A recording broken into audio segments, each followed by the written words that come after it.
Hello, today I'm unboxing the Tokina 16-28mm f2.8 wide-angle lens for Nikon.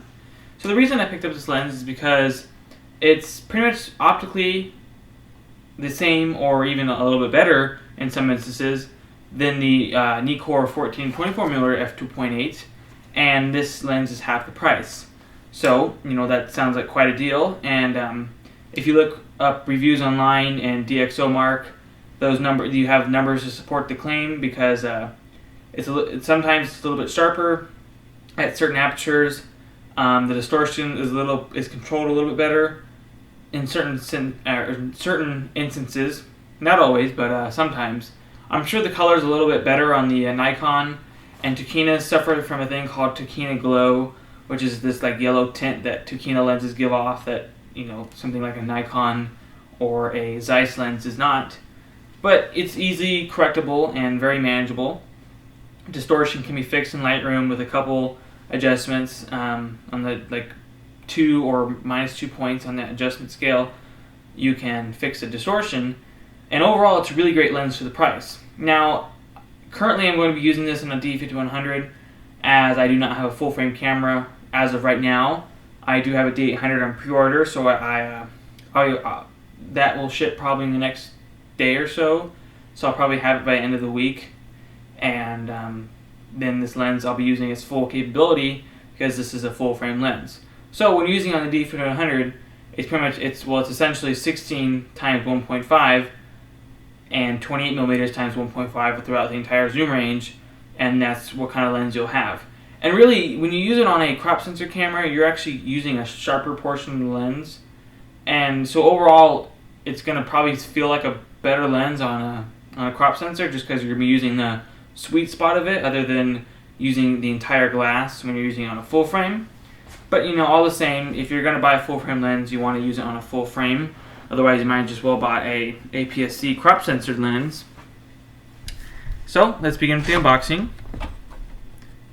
Here we have something that says Certificate of Warranty, THK Photo Rep Products, 3 years limited warranty.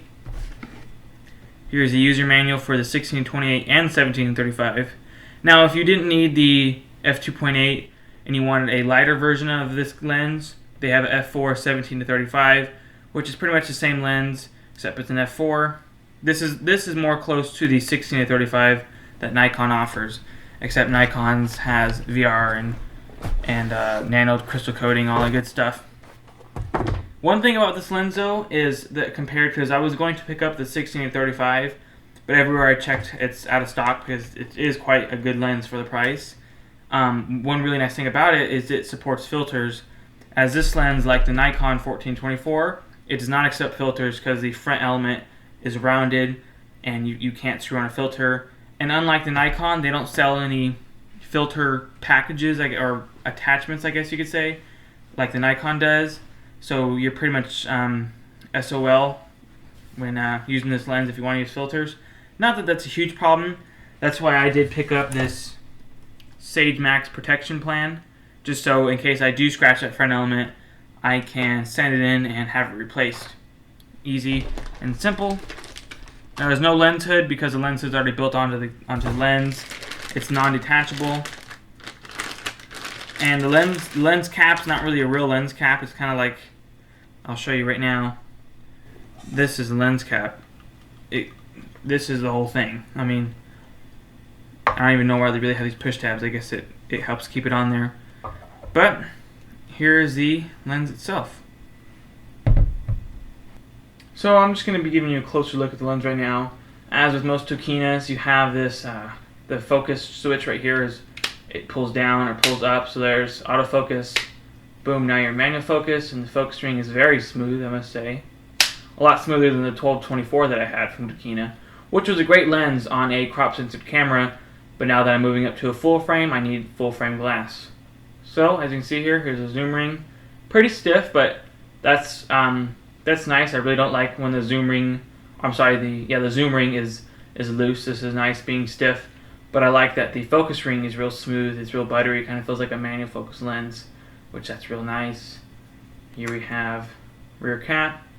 You got your metal mount, which is expected because this is a very front heavy lens like the Nikon. This thing's like built like a little tank, pretty much. I mean, it's a heavy little piece of glass. Let's put that back on there. And actually, this cap really does, when you put it on there like that, you have to push it in. So these tabs do help, which that's nice. Got your gold ring. Got your focus indicator right there. ATX Pro, all that good stuff. A lot of you may be upgrading to this lens from something like the 18-55. The 18-55 is a crop censored lens that goes from wide angle to medium telephoto. Now the Tokina doesn't really go to medium telephoto quite like the 18-55 does, but you are going to be getting that extra reach on the wide end that the 18-55 does not offer. And so that might be one reason why you're looking to upgrade, because I know a lot of people that use the 18-55, they like to stay between the 18 to like 35 range. I don't see many people going beyond that, just because I guess, you know, a lot of the range that a lot of people use is between 18 and 35 millimeters.